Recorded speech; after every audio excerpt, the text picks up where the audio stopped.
Welcome back. ગુજરાતમાં કમોસમી વરસાદથી ખેડૂતોના હાલ બેહાલ થયા છે. મુખ્યમંત્રી ભૂપેન્દ્ર પટેલના આદેશ પછી મંત્રીઓ અસરગ્રસ્ત જિલ્લાઓની મુલાકાતે. કૃષિમંત્રી જીતુ વાઘાણી પોતાના વિસ્તાર ભાવનગરની મુલાકાતે છે, ત્યારે સિહોર પ્રાંત કચેરીમાં કૃષિમંત્રીની અધ્યક્ષતામાં બેઠક શરૂ થઈ છે.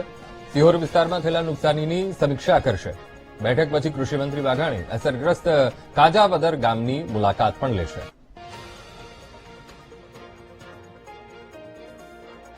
આજ મુદ્દે સંવાદદાતા હિરેન ફોનલાઈન પર. હિરેન, એક તરફ કમોસમી વરસાદનો ખેડૂતો પર માર, ખેડૂતોના હાલ અત્યારે બેહાલ થયા છે ને કૃષિમંત્રી જીતુ વાઘાણી પોતાના વિસ્તાર ભાવનગરની મુલાકાતે અત્યારે બેઠક પણ પ્રાંત કચેરી સિહોર પ્રાંત કચેરીમાં શરૂ છે. હિરેન, જી અંકુર, ચોક્કસ જે રીતના કમોસમી વરસાદે ભાવનગર જિલ્લા સહિત ગુજરાતમાં તારાજી સર્જી છે. ભાવનગરમાં મુસળધાર વરસાદ વરસ્યો છે.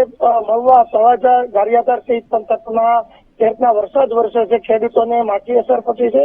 કારણ કે જે ઉભો પાક હાલ ખેતરમાં કપાસનો હોય છે તે પાક નિષ્ફળ જવાની ભીતિ જે છે તે પૂરેપૂરી છે. સાથે જ મગફળી જે છે, મગફળીમાં પણ મોટું નુકસાન છે, તેમજ ડુંગળીમાં પણ મોટું નુકસાન આવ્યું છે. જેને લઈને ગઈકાલે તત્કાલ બેઠક યોજાઈ હતી. ત્યારબાદ મંત્રીઓને જે અસરગ્રસ્ત વિસ્તારમાં છે તે મુલાકાતના સૂચનો આપવામાં આવ્યા હતા. જ વહેલી સવારથી જ કેબિનેટ મંત્રી જીતુ વાઘાણી અને ભાવનગરના પશ્ચિમના ધારાસભ્ય સિહોર પંથકની પહેલી મુલાકાત લીધી હતી. જે આગળ તેને બેઠક બાદ અલગ અલગ જે વિસ્તાર છે, અસરગ્રસ્ત મહુવા, તળાજા, ગારિયાધાર, સિહોર સહિતના વિસ્તારમાં એ સર્વે અને ખેડૂતોને મળવા માટે જવાના છે. જી અંકુર. બિલકુલ હિરેન, સમગ્ર માહિતી સાથે જોડાવા બદલ આપનો આભાર.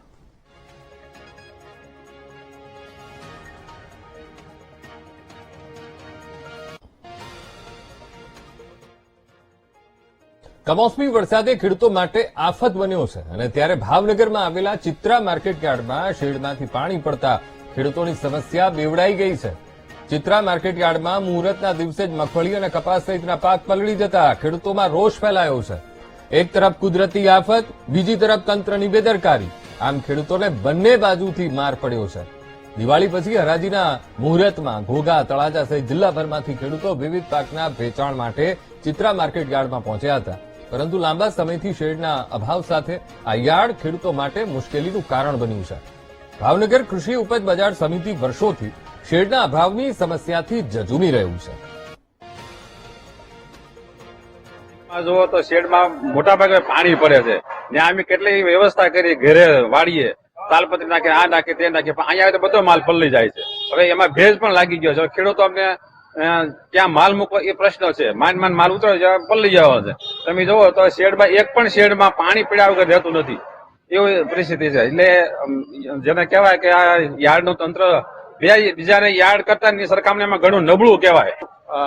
શેડની હાલત જર્જરિત છે, એટલા માટે કપાસની બધી વાસટ લાગે એટલે ઓટકામાં પલળી જાય છે વરસાદની સામે.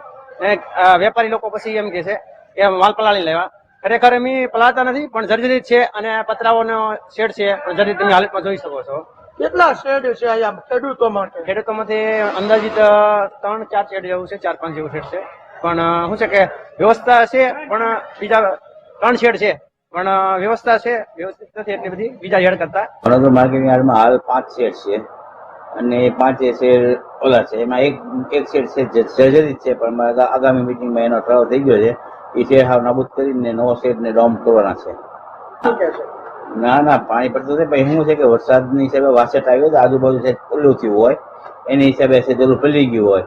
પણ હવે તો બધા ખેડૂતો ના બધા થોડાક હોય કે એવું લાગે કે ભાઈ માલ પલળી ગયો છે મારે, એવું છે. ત્યારે તમે મગફળી થાય છે, પણ ત્યાં કોક હોય લેવા થોડાક ટીવા પડ્યા હોય, એની હિસાબે છે પલળી હોય.